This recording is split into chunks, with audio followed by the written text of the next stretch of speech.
Well, there is some stuff that's changed. Not changed, but can we talk defense now? Are we ready? Are we ready? Okay. Yeah. I got a super chat here that kind of leads us into it. Garth Cassidy says, for the love of God, we have to stay in a 4D line. They need to scrap the 3D line until we get more athletic linebackers who can cover. To answer that, they've got athletic linebackers. They've got guys that can cover. It's the problem is that they keep putting Isaiah Foskey back at linebacker, and I don't like that. Right.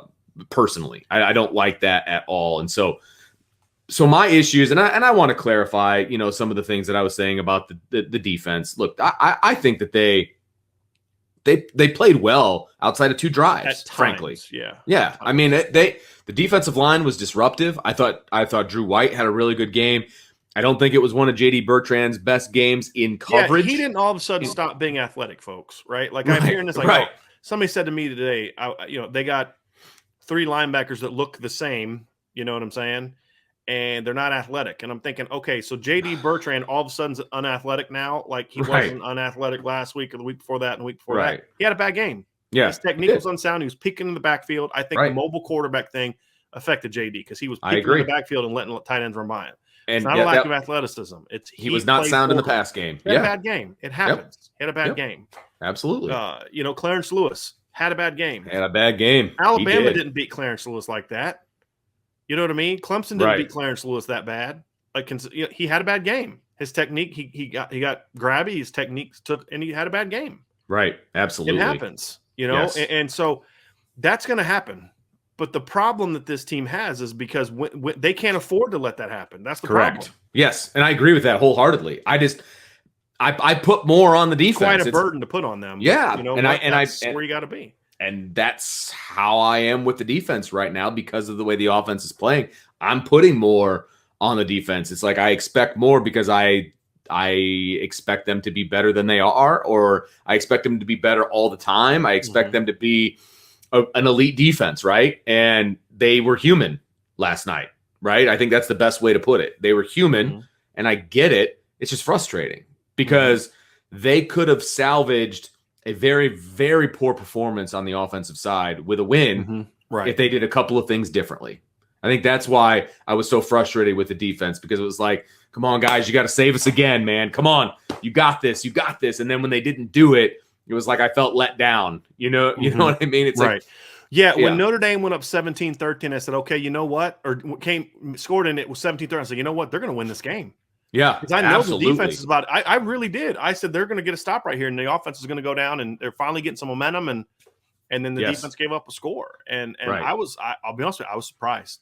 Me too. Really surprised. And I was surprised at the manner in which it went down on that last drive. It was the 2 passes that found the hole in the zone were very frustrating to me because it looked like almost the exact same play, and they got beat by it twice in a row. Yeah. And that's what flipped the field and got him into scoring position in the first place.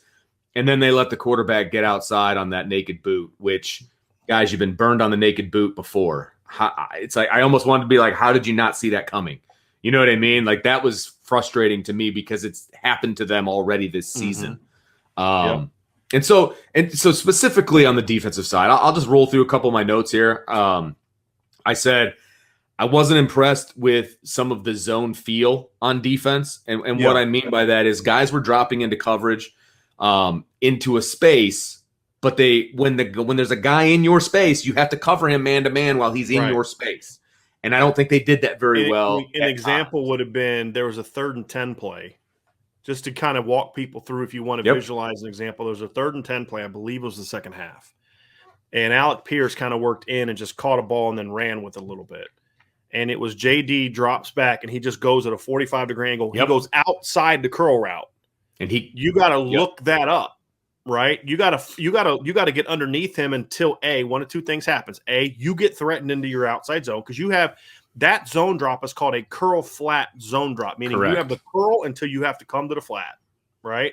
You'll give up the flat throw and then rally to it because you can rally to the ball. Yep, especially since it's 3rd and 10.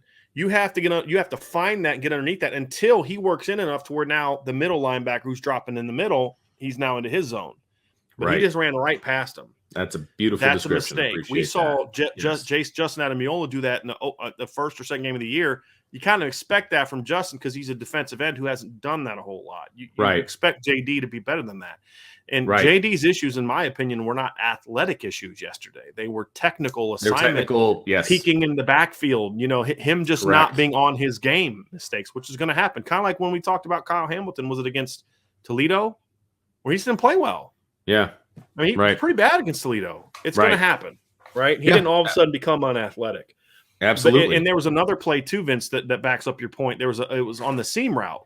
No, it was one of the throws over the middle where Bo Bauer drops like 2 steps and then just stands there. He didn't drop. He didn't get any depth. He got no depth whatsoever. It was so easy to throw over him. It was just like, it just there was some line, and I think in their head they were really worried about the quarterback run. I think so too. And I think they were worried about getting exposed by his runs. That's fine. Let him run.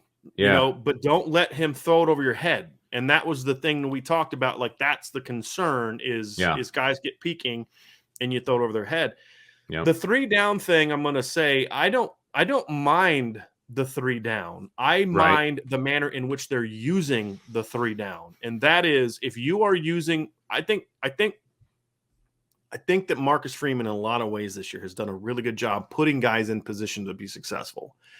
We saw more of Isaiah Pryor yesterday than we did against Wisconsin.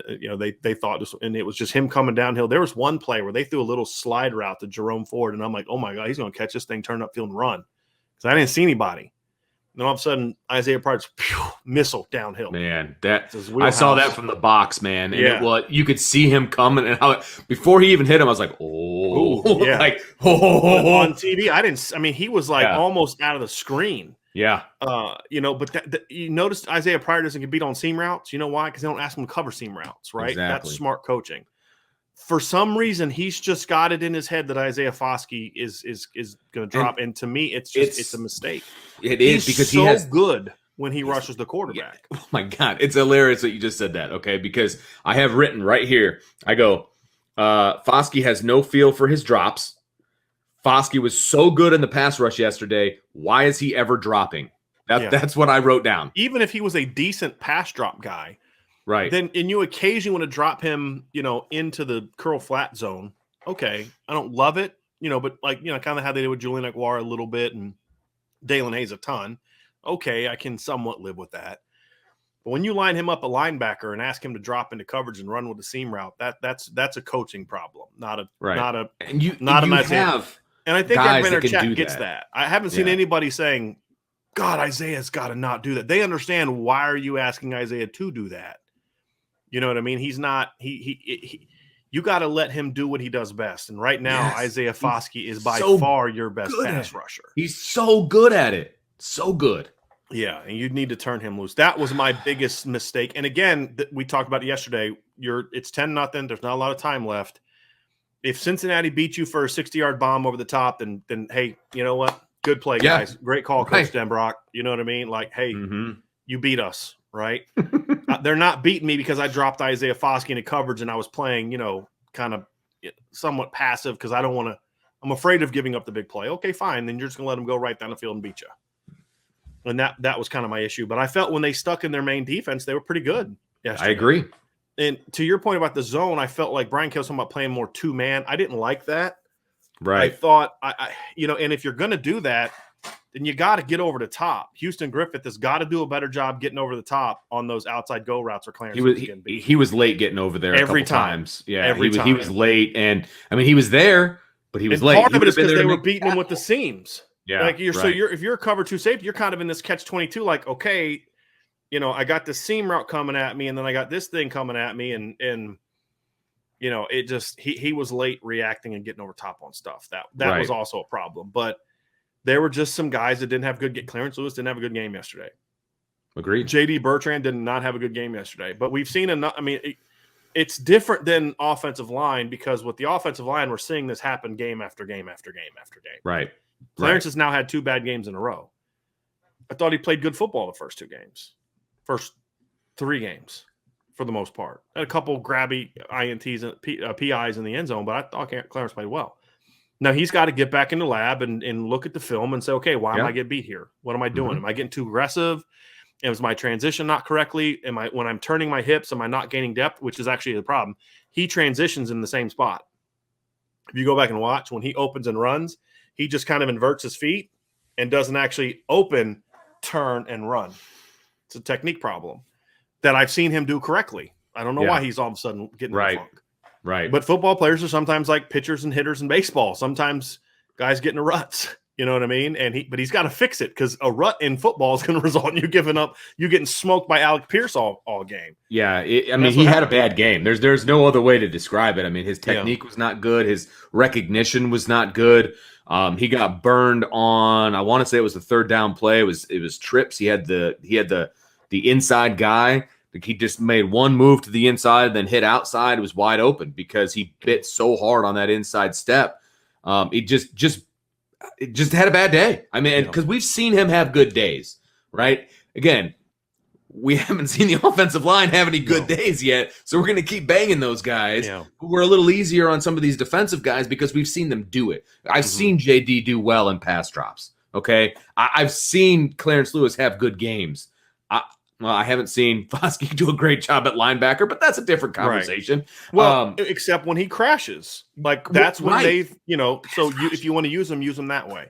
Move them around. Like, I think that would actually be something I thought we'd see more of that we haven't seen, is him moving around and, like, lining up over to guard.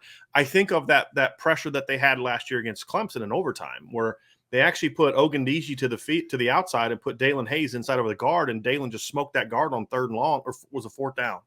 Third and long. It was third down. Ogundeji had just had the sack to play before. Then Dalen came back the next play and sacked them to make it fourth and long. But he beat a guard. I wouldn't mind seeing stuff like that where you move him around that way, or let him just crash or things like that. But putting him there and then having him do anything except attack downhill, to me is a mistake. And as we can say, hey, I love what Marcus Freeman's done, and still be able to look. I thought Clark Lee was a great coach. There were times I didn't like what he did, and this is one of those times with Marcus Freeman where he's got to get over this. He's got, we can't do that with him. Eventually you're going to get there. Okay. So you recruit guys that can do that. That's fine. But that's not Isaiah Foskey. Right. Exactly. You need to use him for what he's good at. I mean, that's the bottom line. But yeah. So, I mean, but again, here's the difference. I have faith that the defense is going to get better. I have faith that the defense is going to fix some stuff. Okay. I do not have that faith on the offensive side. So that's the major difference for me. Right.